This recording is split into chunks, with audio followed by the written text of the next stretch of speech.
दत्तात्रय ढाणे, पारळी, राहणार पारळी. आज या ठिकाणी प्रेस घ्यायचं कारण असं आहे की आज भारतीय जनता पार्टी म्हणून आज या ठिकाणी आम्ही गेली 15 वर्ष काम करत आहोत.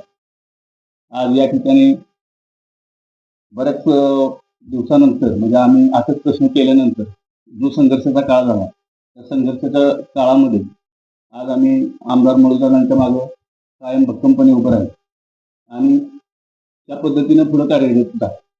आज या ठिकाणी मला आवर्जून सांगायचं की त्यावेळेस आमच्यावर झालेला किती अन्याय असेल की बाबा हा पक्ष वाढवताना काही लोकांनी आमच्यावर आज त्यावेळेस कोणी काचा फोडल्या, कोणी काय केलं, घरांच्या काचा फोडल्या, पाईपलाईन अडवल्या आमच्या, म्हणजे इतका नाहक त्रास झाला. हे मी खोटं सांगत नाही, हा प्रेस आहे, त्यामध्ये काय मला खोटं बोलायची गरज नाही. आणि एवढा सगळा त्रास सहन करून आज आमच्या पदराला जर निराशा येत असेल तर आज आम्ही कुठेतरी नाराज आहे. नाराज नाराज आहे, पण आम्ही खचलेलो नाही. तर आम्ही भारतीय जनता पार्टीचं काम करणारी माणसं आहे आणि धडाडीने करणारी माणसं आहे. फक्त त्यावेळेस आमच्यावर ही वेळ आली त्याचं मला दुःख आहे. आणि सगळ्यात महत्त्वाचं काम असं आहे की आज भागामध्ये आपण काम करत असताना अनेक अडचणी येत असतात. त्या वेगवेगळ्या अडचणी, शासनाच्या योजना असतील, त्या सर्व आम्ही पहिल्यापासून म्हणजे प्रत्येक घरात घर टू घर पहिल्यांदा घराच्या भिंतीवर कमळ काढलं. परत गुरु सरांच्या माध्यमातून म्हणजे आपल्या विजयताईंच्या माध्यमातून दारावर काढलं आणि आमदार म्हणून दादांच्या माध्यमातून माणसाच्या हृदयावर कमळ आम्ही करू. इतकं आम्ही काम केलेलं आहे. त्यामुळं जर 15 वर्ष काम करून जर आम्हाला विचारातच घेतलं नाही, म्हणजे उमेदवार कोण आहे कोण बी द्या, पण विचारात बी घेतलं नाही, त्यामुळं आम्ही खूप नाराज आहे. आणि अशा पद्धतीत आम्हाला जर पुढे जायची दिशाच नसेल तर आम्ही काय करणार आहे. आता मी दोन्हीकडे फॉर्म टाकलेले आहेत, गटाला बी टाकलेला आहे आणि गणाला बी टाकले. बरोबर. आमची मागणी पक्षीय जी मागणी आहे त्या पक्षाच्या मुलाखतीला बी गेलो. दादांच्या स्वतः हातात दिला. सुनील तात्या होते, धैर्यशील दादा होते, विक्रम पापा होते, सन्मान्य सर्व मंडळी होती. आमची जी सर्व पक्षाची भारतीय जनता पार्टीची टीम आहे त्यांच्या पुढे मी उभं राहिलो. त्यांना तो जो काय फॉर्म होता तो सगळा दिला. त्यांच्याकडे माझी मागणी केली. असं पक्षीय सगळं सगळं सगळं पूर्ण केलं नाही. पण तरी देखील आम्हाला कुठेच विचारात घेतलं नाही. एका रात्रीत निर्णय झाला आणि त्यामुळे आम्ही सर्वच्या सर्व कार्यकर्ते अस्वस्थ आहोत आणि इथून पुढे काय करायचं तो निर्णय घ्यायच्या तयारीत आहोत आम्ही.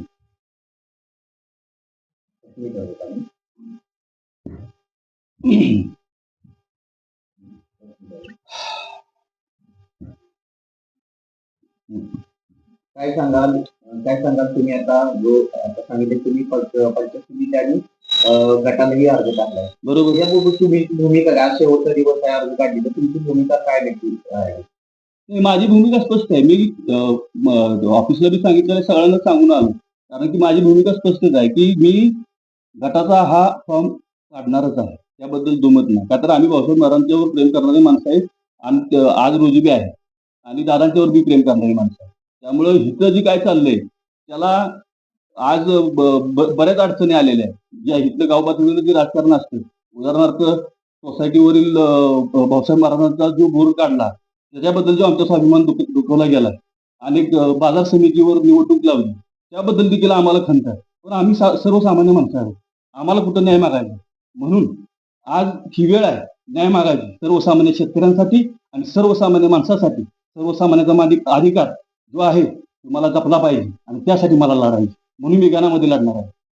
आज जो उमेदवार तुम्ही दिलेला आहे पाटगी गटाचा आणि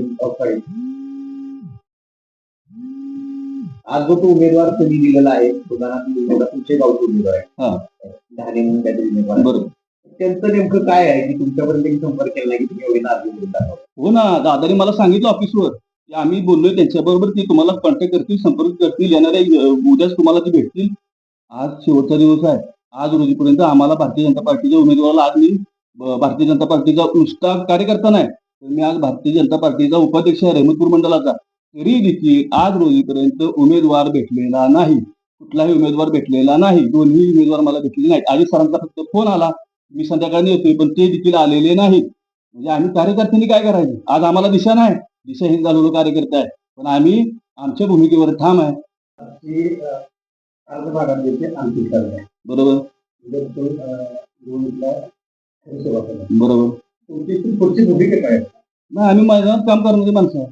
खचून जाणार नाही, लढणार लढणार. यश अपयश लोकशाहीत होत राहत, त्याच्यात दुमत नाही. लढणारी माणसं आहे, माघार घेणे, मधनं पळून जाणारी नाही. पंचायत समिती लढणारच. तुम्ही काय निर्णय घेतला?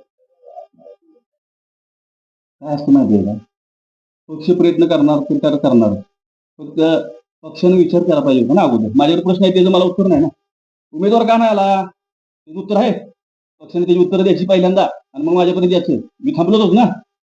आला का माझ्यापर्यंत उमेदवार, केलं का तडजोडी, बसले का आमच्यावर, आपण असं करू, नियोजन करू. कार्यकर्त्याला विचारात घेतलेलं नाही आज रोजीपर्यंत कुठल्याही, त्याच नाही कुठल्याही. मला बातम्या येते ना, मला कळतंय. आणि आम्हाला आमचा जो गट आहे तो मला टिकून धरणं गरजेचं आहे. माझ्या सर्वसामान्य माणसं शेतकरी जी आहेत ती त्यांच्याकडे माझ्याकडे बघण्याची जी त्यांचा दृष्टिकोन आहे उद्या भविष्यात बदलू नये म्हणून मला मैदानात थांबावंच लागेल, निवडणूक लढवावीच लागेल.